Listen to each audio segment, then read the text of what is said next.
As Jesus walked with his disciples toward Jericho, the news of his miraculous healings of the blind men spread quickly through the streets. People often lined the streets, wishing the pilgrims a safe journey to Jerusalem and the Passover. But on this day it was different in Jericho. Not that people didn't come, but that the miracle brought everyone out to see the Son of David. Zacchaeus heard the news too. He was a Jew and a tax collector. Like most tax collectors, he had cheated people by overcharging them. The Romans contracted Zacchaeus to pay them a certain amount of money, and if he collected more, he could keep it. Since the force of the Roman government was always on the side of the collector, there was little anyone could do but pay.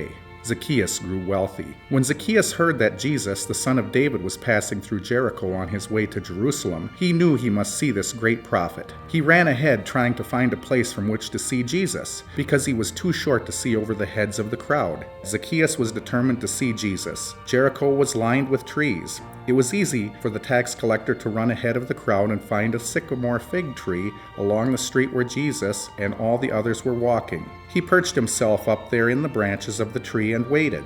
The procession slowly moved down the street to the tree where Zacchaeus held on to the branches, leaning forward to see better. Then, just as Jesus had stopped for the blind men, he stopped for Zacchaeus. Jesus looked up into the branches and told Zacchaeus to come down. Jesus wanted to stay at Zacchaeus' house. As soon as Jesus announced his intention, the crowd turned on him. They began to mutter, "He has gone to be the guest of a sinner." Not a pure or innocent man, but a sinner who cheated them whenever he could.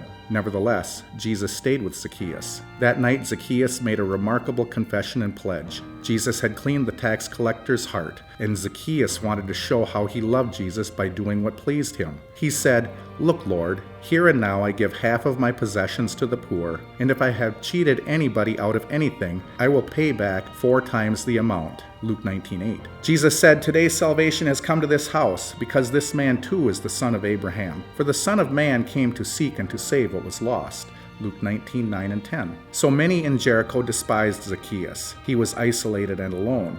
Jesus reminded him that he too was a child of God, a dear beloved sinner whom he had come to save. What a comfort to see Jesus reach out for a man whom everyone despised. The joy in Zacchaeus is also our joy, for Jesus has sought out each one of us. He has called us from our families, our friends, our businesses, our sins, our weary lives, and our fears as surely as he called Zacchaeus from the tree. 1 week before Passover, Jesus spent the night in the home of a sinner who, having been brought to faith in Jesus, had become pure and innocent in God's sight. The blood Jesus would shed in Jerusalem cleansed Zacchaeus of his sin. It has cleansed us all, so that through faith in Jesus we are forgiven, holy sons and daughters of God.